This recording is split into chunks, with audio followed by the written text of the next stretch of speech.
Thank you. Thank you very much, Rich. I usually don't talk behind a podium because you're preaching and lecturing, but if the podium's here, I have no other choice. I want to thank you, Rich. Let me tell you, you want to talk about a miraculous story, you talk about Dr. Rowe. He was a wide receiver at the University of Notre Dame, and every time he was on the field, I had so much confidence I knew we were going to win by 30. Because if we weren't ahead by 30, he wasn't on the field. But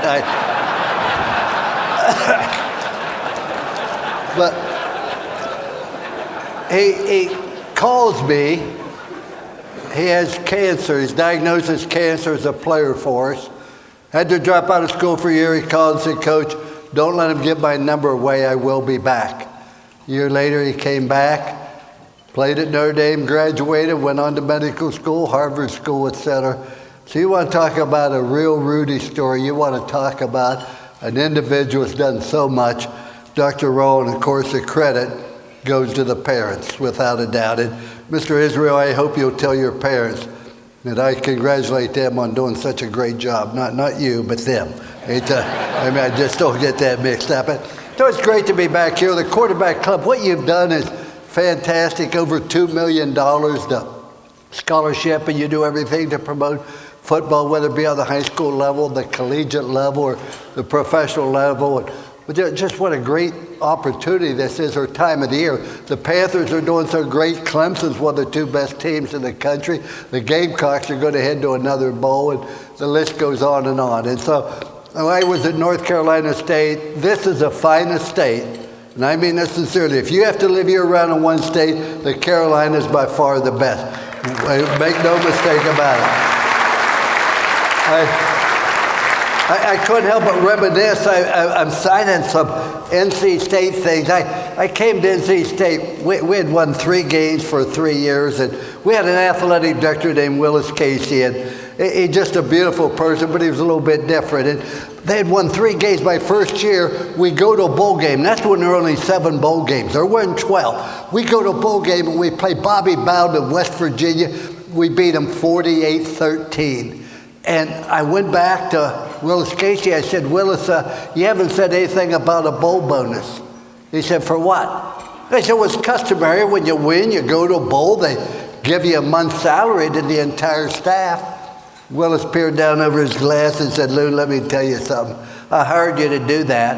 I fired the last guy that didn't do that, and I'll fire you if you don't continue to do that." Don't have any other question. So I never again, if I ask about a bowl bonus, that's part of my job, of being there. And I think it's great that you're going to honor Sean Williams. When I was at William Mary, we played the Naval Academy. If you ever been to Victory Stadium in Annapolis, you ought to go. It's beautiful. It's a double-deck stadium. We're warming up, and on the balcony of the second tier, they got the words Iwo Jima, Guadalcanal, Saipan, Bataan, Corregidor. One of our players said, "Boy, what a schedule they play." But not many people know I was a military officer. I was an officer in the Army. And every other year I try to go abroad to visit the troops. This past June, or a year ago June, I was in Korea on the DMZ zone, Camp Humphrey and Camp Casey, visited with them. 3 years ago, I was in Afghanistan, traveled by Black Hawk helicopter into the mountains to visit the troops. I didn't go where the politicians went. Had to wear a 30-pound flak jacket, a helmet. Had an expert rifleman with me the whole time. I went into the combat zone. And I got home, my wife said, "Were you ever scared?" I said, "Not till I landed in Chicago." That's the first time and then they give you a questionnaire. Before you go into the combat zone, who to contact in case of an emergency? I put down the doctor. I don't call my wife. She can't do much, man. People often ask me, what's the low spot in my career? And I think it would have to be my first year in South Carolina. 10% of you won't remember 10% of what I said 10 minutes after I said it, but the things I share with you in the stories are absolutely true. These are experiences that I've had. That my first year in South Carolina, my wife had her 2nd major cancer surgery. Now my wife she had 13 hours of surgery and 83 radiation treatments. I don't pray for her anymore, I pray to her. She's a Satan.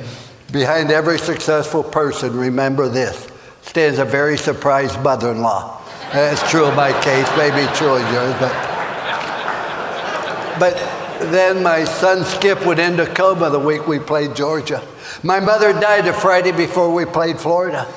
I'm on a school airplane for 3 days recruiting. We landed at Lady Island Airport, and the pilot said, "Coach, will you visit Darnell, Washington? We're going to fly 11 miles to Hilton Head to get gas. We'll come back and get you." It was a Sunday night.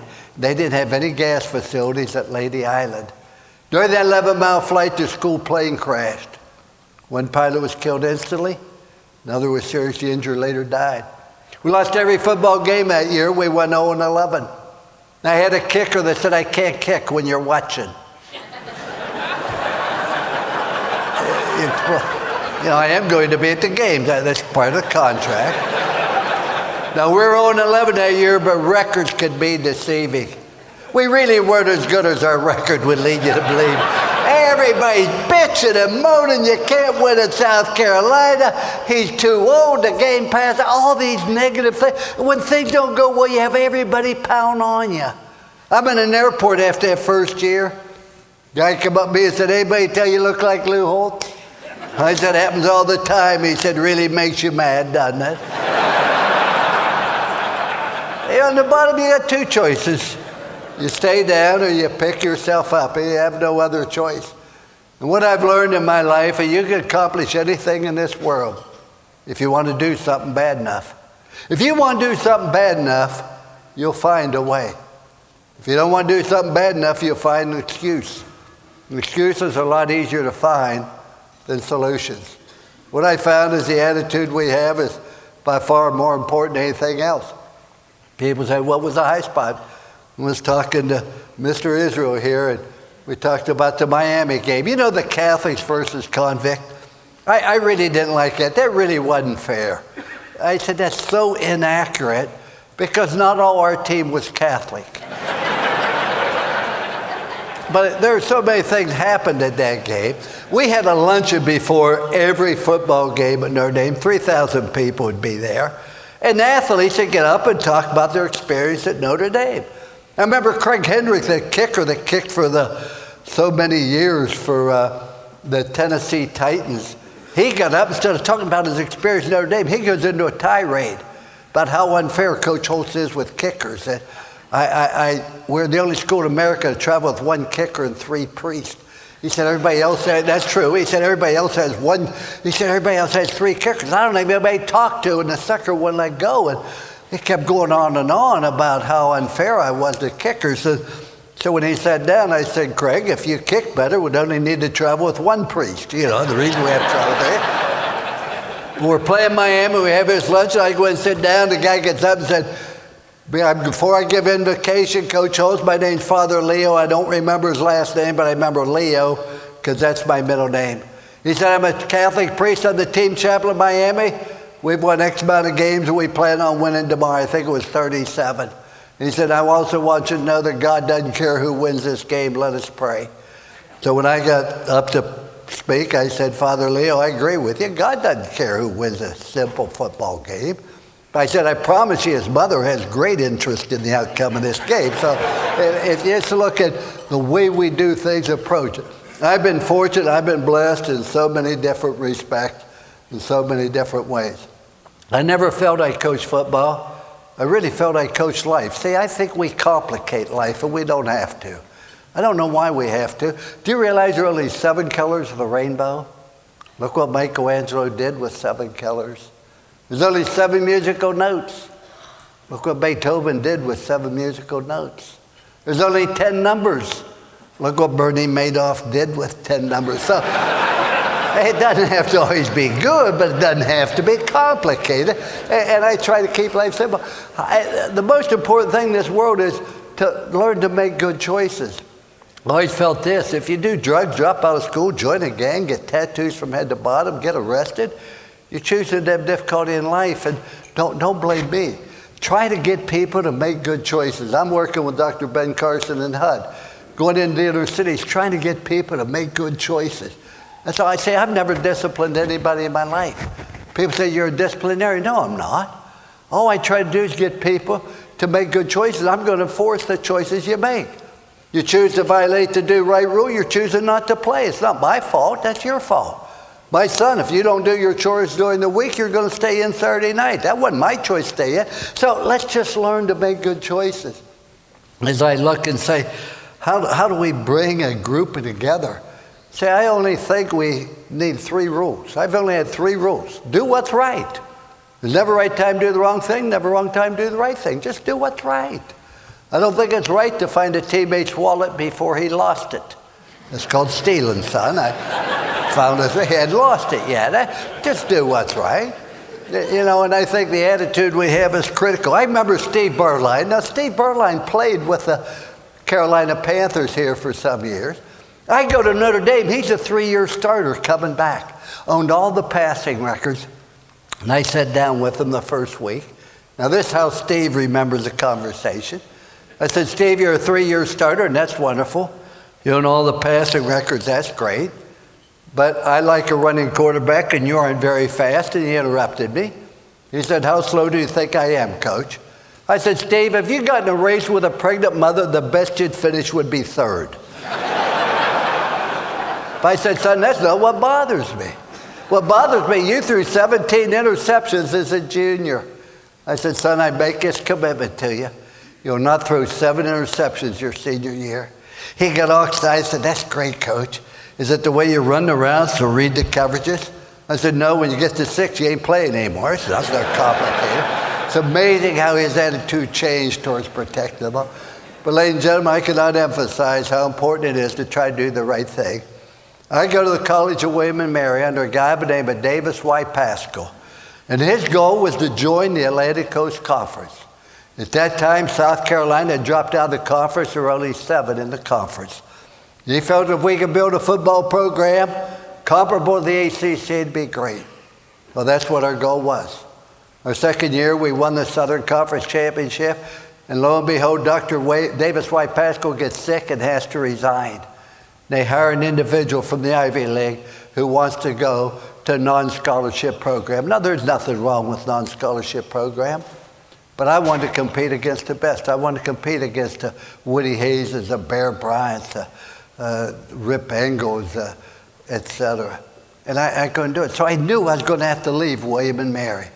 And so I get a letter from NC State telling me that Earl Edwards had resigned in the summer, Al Michaels was an interim coach, and that they would hire a full-time coach after and ask if I was interested. And I wrote him back and said, yes, I'd be very interested, because I knew I had to leave William Mary. I said, I'm very interested, but when the season's over, if you're interested in me, I'd love to talk to you, but I'm not going to talk to you during the season because it would be unfair to the players I recruited here at William Mary to have them think, and I was looking for another job. We ended up winning our first 4 games. We're 4-0. We beat Tulane and Benny Ellender down in New Orleans. We come home, the phone rings, it's NC State. Said, that's impressive what you've done, Coach. Would like to talk to you about the job here. I said, I'm sorry, I'm not going to talk to you during this season. They said, well, if you don't talk to us during this season, you can't be a candidate for NC State. I said, I'm sorry to hear that, but it'd be unfair to our players. He said, signing date's the first Saturday in December. We have to have our coach in place long before that. I said, I'm really sorry. And I felt so bad, but I honestly felt it was the right thing to do. Lo and behold, a little bit later in the year, we're playing North Carolina. They lost 1 game the entire year. They had a very, very fine football team. We're playing them in Chapel Hill. We're never behind the whole game. I lost my first team quarterback before the game began, named Steve Regan. I have played second string quarterback John Gargano, had wide receiver David Knight. They played man-to-man coverage. They couldn't cover David Knight, and they couldn't stop a quarterback's knee. And we moved the ball up and down the field. We're ahead 35-20, 3 minutes to go in the game, but they have 3rd and 20, 3rd and 10 on their own 20. Paul Miller, left-hand quarterback, scrambling. Just before we hit him, he throws the ball as far as he can. And ladies and gentlemen, bounces twice in front of me. We had mixed crews. The Southern Conference official come up, could see it, ruled it incomplete. But the back judge from the ACC ruled complete. The guy jumped on it like it was a fumble. The referee come up, being the ACC, rules it complete. I then get 2 15-yard penalties. Unsportsmanlike and never use profanity. Now, that's hard to do. And at that time, they didn't throw you out for two unnecessary. They went from their 20 to our 20 on incomplete pass. They score late in the game. They go for two. We knock Louis Jolly down. He catches a deflected pass. We lose 36-35. Long bus ride home. I get home. I walk in the door, and the phone's ringing. It's NC State. They said, we listened to the game today, and it was a great performance. They said, if you will let us tell you about the North Carolina State job, you don't have to interview, just let us tell you what it's about. He told me it was about, so it was obvious I was going to go to NC State. I was so excited. But our last game of the year, on the Monday before our last game, the quarterback club gave me a new car. And I said, I can't take it. He said, it's not to keep here, it's for what you did at William Mary for us. I said, I cannot take it. And I left and never said a word. Came home after the last game, and my wife said, honey, you won't believe what happened today. At halftime, they called me out and gave me a new car. I said, we can't keep it. She said, they gave it to me. And besides, our old car won't get to NC State. So the next day, we drive the car William Mary gave my wife to NC State. And I know the people William Mary say, yeah, when he talks about doing what's right, that wasn't right to steal that. But I think it's so important also to have fun with what you do. I don't know why it is. People don't laugh enough. They don't have fun. They don't enjoy. They worry about all problems. One thing about it, you're going to have problems and difficulties. That's the one thing you're always going to have. I'm an old man. My birthday candles cost more than a cake, but I know this. I'm always going to have problems. I'm always going to have difficulties. That's just part of life. June 22nd, 2015. Whoops, dropped my watch. Got to look it up. June 22nd, 2015. I'm awakened at 2:30 in the morning. Our house is on fire, hit by lightning. I wakened my wife, and I'm on record. I wakened her. I'm not sure she would have wakened me, but that doesn't matter. We got out with just our bathrobe. And my wife is crying. About a month before the house burnt down, we're driving into the home. I said to my wife, when you were in Eastern Ohio, did you ever think you'd live in a home this beautiful? She said, this home doesn't belong to us, it belongs to God. My wife is very religious, and she meant it. She said, everything we have belongs to God. So a month later, the house is burning down. I said, God, you ought to do something about your house. You don't burn it down, not mine. That sucker burned to the ground. Nothing but ashes. 8 o'clock Sunday morning, my wife's crying hysterically. I said, you have 24 hours to cry, to feel sorry for yourself, to wallow in self-pity. But come Monday morning, we're never going to look back. The Lord put eyes in front of our head rather than back so we can see where we're going rather than where we've been. We're not going to talk about why us or what if. I gave her an unlimited budget to rebuild it, and she exceeded it. But you're just always going to have problems, and you're going to have difficulties and things to do. But enjoy life. Have fun. People say, did you have fun doing television? Not really. I was on there with a guy named Mark May. Now, understand this. Mark May is a beautiful individual, and he's a true professional. He's smart as a damn whip. We had no teleprompter. We had no script. We had no rehearsal. All the things he marveled me consistently with his ability to recall names and statistics. But our difference of opinion on the air were authentic. See, he was a player, I was a coach. He made suggestions, I made decisions. He showered after work, I showered before work. He signed a paycheck on the back, I signed it on the front. You know, they're just a difference. As I'd say to him on TV, I'd love to agree with you, Mark. I really did. But if I did, we'd both be wrong. And you don't want that situation. But when I might be in a bad mood or he might be upset, when they turn the red light on, you have fun. We had fun and we laughed and enjoyed. And if you have fun doing something, people want to be around you. Every day I walked out on the football field, first thing I said is, boy, what a great day to work. I mean, if you're excited, people want to be around you. Doesn't mean you don't do dumb things. I go on TV one time, called it University of Auburn. Well, the next week I get on TV and apologize. Said I called it University of Auburn. Many of you wrote to tell me that that's not correct, that it's Auburn University. I appreciate your writing. I'm a quick learner. I won't make the mistake again. You don't have to write anymore. Thank you, though. And I then turned to Reese Davis while we're still on the air and said I had no idea that many people from Auburn could write. You want to talk about nasty letters. And I only lied one time on TV. Mark May said something about my golf game. I said, I want you to know I'm the best golfer at Lake Nona. Now, we had 16 touring pros at Lake Nona, and I'm not a very good golfer. My attitude is forward's good. If it goes forward, I come back the next day, Sunday morning. Everybody in the club is all over me. You lied. You're a lousy golfer. How could you say that on TV? I said, let me tell you something. 300 members know I lied. 300 million people think I'm a hell of a golfer. So I like the odds going there, but I cannot emphasize too much about just do what's right. Second rule we had for our players and myself and children is do everything the best of your ability. Not everybody be All-American, not everybody be All-Conference, not everybody can be first team. But everybody can be the best you're capable of being. You know, people say, what's the difference to today and athletes 50 years ago? Today, everybody wants to talk about their rights and their privileges. 40 years ago, we talked about our obligations, our responsibilities.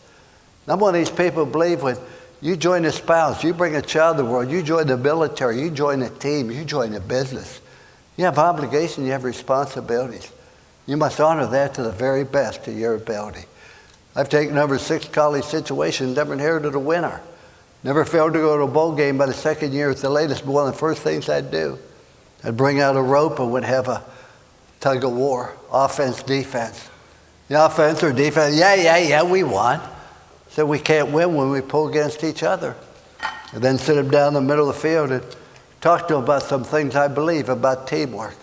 First thing is we need other people. There's all kinds of Hall of Fames. I've never seen a monument built to a team. But a team enables you to accomplish something no individual can accomplish, regardless how multi-talented they may be. So let's understand that we have to work together. But let's also understand our mandate. We complicate life. I had 2 mandates. Graduate and win. Not put them in the pros, not no alums, not deal with the media. Graduate and win. That's all. What do we have to do to graduate and win? If you're in business, you have 2 mandates. Satisfy the customer and make a profit. That's simple. How do I satisfy the customer? How do I make a profit? It's not about anything else. And so let's understand what we're trying to do. We have a goal and you have a role. Our goal is to win. Your role is to cover kickoffs. You mentioned Smith from Minnesota. Every time I see him, I think immediately the time he intercepted the pass against Tennessee down in Knoxville with a minute to go to preserve our victory down there. Everybody has a certain moment of things they do. We have a role, and you do it the best of your ability. We're ahead of Stanford 17-0. We blow the lead. I'm devastated. You know why we lost? Because I let little things slide. If you let little things slide, big things are going to happen, and they aren't good. I went to the team on Monday, and I said, I lowered the standard, and I'm going to raise it.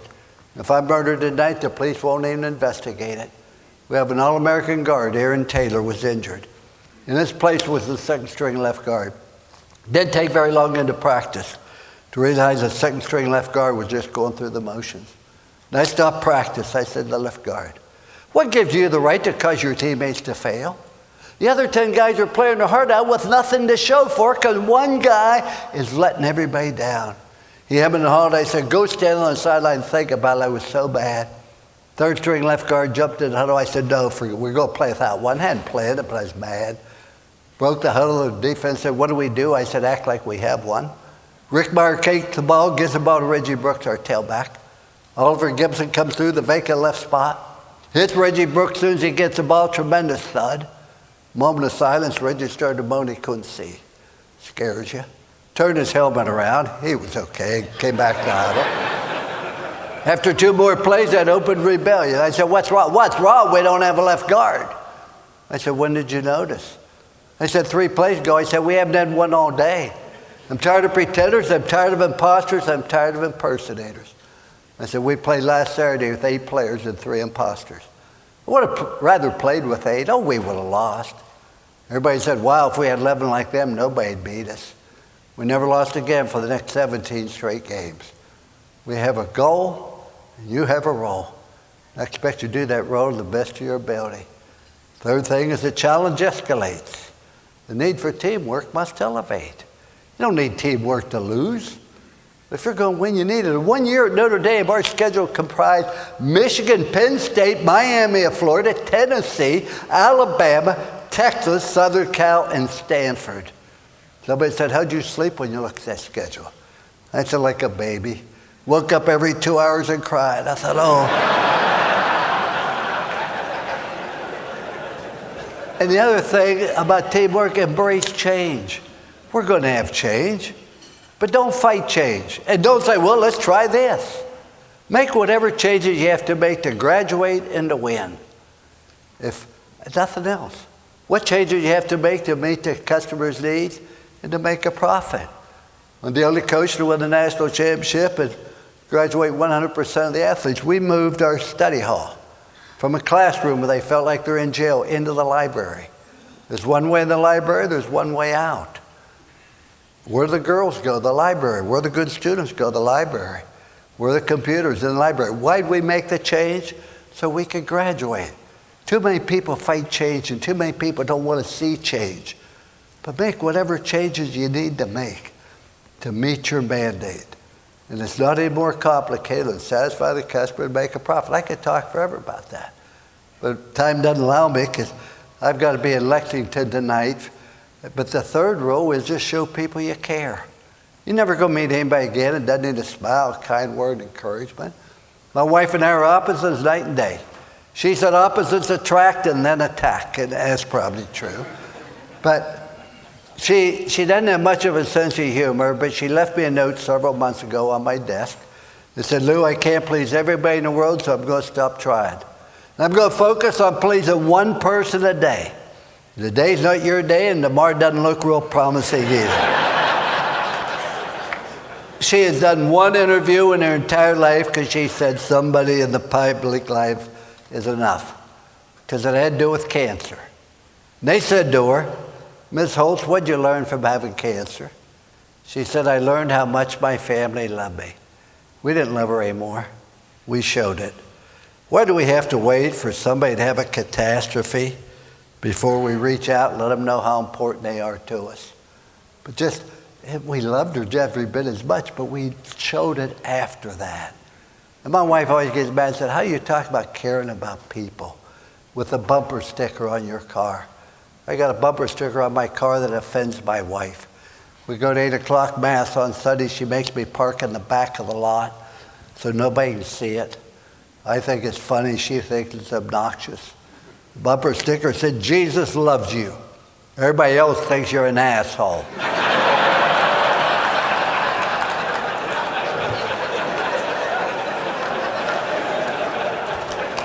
I'll be at a red light and people get out of the car and take a picture of my bumper sticker at the red light. But, you know, those are the only 3 rules I've ever needed. And ladies and gentlemen, when we want to talk about simplifying life, just do the right thing.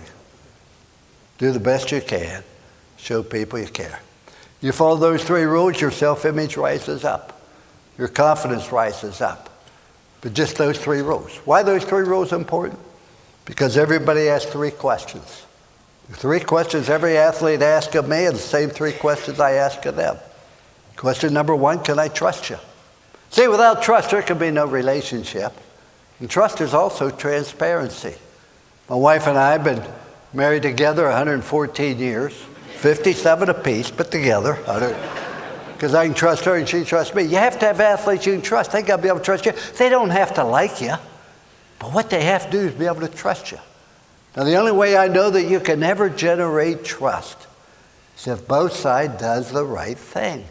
That's why rule number 1 is so important, to do what's right so you can build a trust and a relationship with people.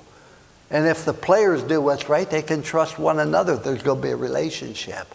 The second question everybody asks, are you committed to excellence? Oh, you can have all the slogans you want, but you send a message by the standard you have. The only way you can ever answer the question that you're totally committed to excellence is you do everything the best of your ability, not because somebody's looking or somebody applaud you. You can fool me. You can't fool yourself. You put your head on your pillow, you and you alone know whether you've done everything to the very best of your ability, whether somebody's looking or not. Because if you do, you're going to build a commitment to excellence. The last question everybody wants to know, do you care about me? Do you care about me? Can I run her through? Do you genuinely care about me? See, ladies and gentlemen, I'm at the University of South Carolina. I'm there 18 months.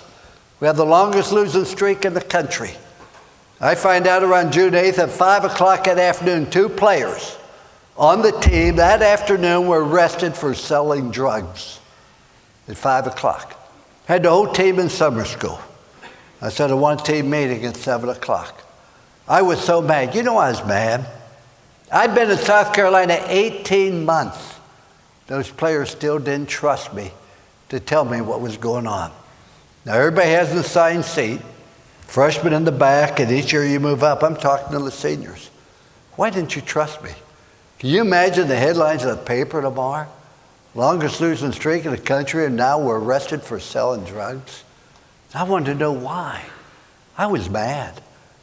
No senior said anything. Then a sophomore got up, Jonathan Martin, I'll never forget. He said, Coach, I trust you. He said, I believe this team trusts you. Looked around the room, said a lot of my teammates I can't trust. You lie, you cheat, you steal, you do drugs, you don't care about anybody but yourself. He went on.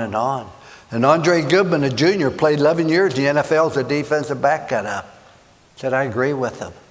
He said, I go take a shower, I got to lock my locker, you'll pilfer everything I had. It was obvious there was no trust, there was no commitment, there was no caring between that team. I hadn't planned it, but I said to the manager, give me a sheet of paper.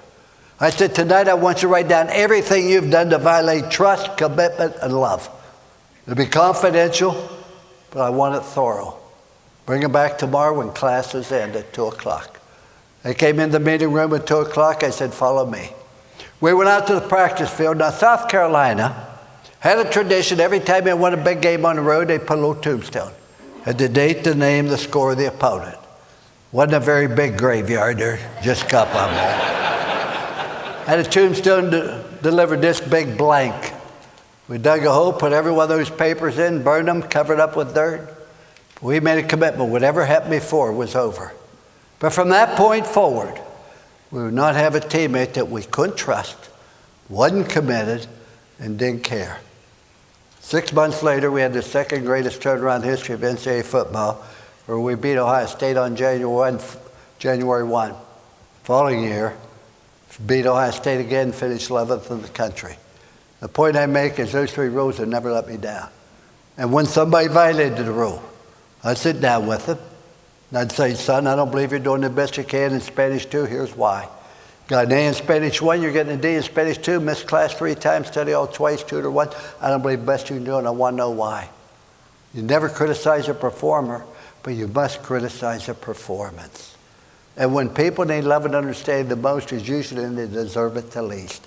And what you say is important, but what you say is not near as important, is your tone of voice. Your tone of voice not near as important as your facial expression. I'd be a better coach than I've ever been before.